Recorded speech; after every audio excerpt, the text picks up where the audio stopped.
อ่อนสอนเดเสกอง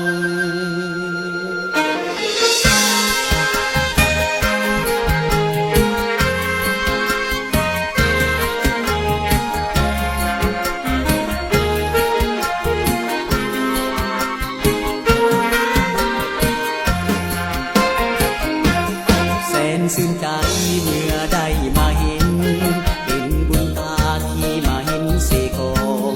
งามพี่น้องเสื้อเผ่าพงพันธุ์ผู้ขยันอาจหารสร้างสายยังจำได้แบบอย่างพิรกรรมงามภูผาพนาวัดเขียวงามมีห้วยน้ำสดใสไหลกวางผ่านเต้นตามท้องหญ้าเขียวอ่อนหน้าอ่อนซ้อนแดนเสกองบ้านเฮาหน้าอ่อนซ้อนแดนเสกองบ้านเฮางามถิ่นเสกองแดนแห่งน้องอุดมวิไลงามห้วยน้ำวังใสมวนดอกไม้ได้ไข่กีบเยี่ยมบานชีวิตใหม่อิ่มนำสำลานก้าวไปตามกันวันเวลาพระสุธาอาบแสงสีทองแดนเสกองหุ่งงามสดใสแดนเสกองหุ่งงามสดใส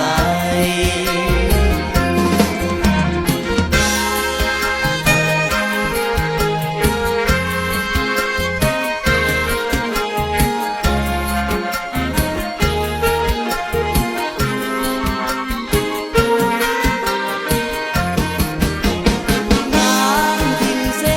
กองแดนแห่งน้องอุดมวิไลงามห้วยน้ำวังใสมวนดอกไม้ได้ไข่กีบเยี่ยมบานชีวิตใหม่อิ่มนำสำลานก้าวไปตามกันวันเวลาพระสุธาอาบแสงสีทองแดนเสกองหุ่งงามสดใสแดนเสกองหุ่ง